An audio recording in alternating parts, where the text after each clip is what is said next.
안녕하세요. 박지영 변호사입니다. 오늘은 층간소음 관련해서 고액의 배상액 판결이 나왔는데요. 그 부분 좀 소개해 드릴게요. 아래층에서 우퍼 스피커로 보복을 한 경우에 문제가 됐던 케이스입니다. 윗집이 이사를 가면서 해당 부부가 민사 소송을 제기한 건데요. 금액이 3천만 원 정도가 나왔습니다. 1,000만 원 정도는 위자료가 나왔고요. 부부니까 각각 500씩입니다. 2008년도 여름쯤에 이사를 왔는데 아래층에서 우퍼 스피커로 보복을 한 바람에 6개월 뒤에 바로 이사를 나가게 됩니다. 이사를 나가면서 날짜가 맞지 않아서 한 2달 정도 다른 곳에서 월세를 내고 살았는데요. 그 월세 비용 약 2천만 원 정도까지 모두 물어내라고 한 케이스입니다. 이 사람들이 2018년도 6월, 7월쯤에 이사를 오자 아래층에서는 층간소음이 난다고 보복을 했고, 이 부분에 대해서 윗집은 전혀 소음이 나지 않는 상황에서도 소음이 난다라고 했다. 그리고는 보복소음이 시작됐다. 즉 우퍼 스피커로 단순히 노래를 튼 걸 넘어서서 공사장 소리, 기계음 소리 등 사람이 듣기 힘든 소리들을 냈습니다. 이렇게 듣기 싫은 소리를 내는 경우에는 고의성이 인정되기가 굉장히 쉬운데요. 일반적인 취미생활로 듣는 음악이 아니기 때문입니다. 어떤 사건의 경우에는 윗집이 층간소음이 없다는 것을 입증하기 위해 CCTV를 다는 경우도 있는데요.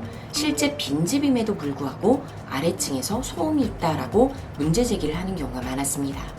층간소음에 대해서 보통은 아랫집이 피해자다라고 얘기를 하시는 분들이 많은데, 물론 소리가 들리고 힘드니까 아래층도 얘기를 하겠죠. 그렇지만 역으로 윗집도 실제로 소음을 낸 적이 없음에도 불구하고 이러한 문제 제기를 받으면서 고통을 받는 경우도 많습니다.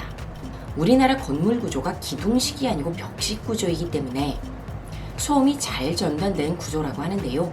그러다 보니 다른 곳에서 나는 소음도 바로 윗집에서 내는 것처럼 들릴 수가 있는 것이고, 아래층 사람들도 너무 층간소음에 스트레스를 받다 보니 신경이 예민해져서 윗집에서 나는 소음이 아님에도 불구하고 윗집으로 착각을 하는 경우가 있을 수가 있습니다. 이런 부분들에 대해서 좀 더 확실하게 하고자 한다면 결국은 증거밖에 없을 텐데요.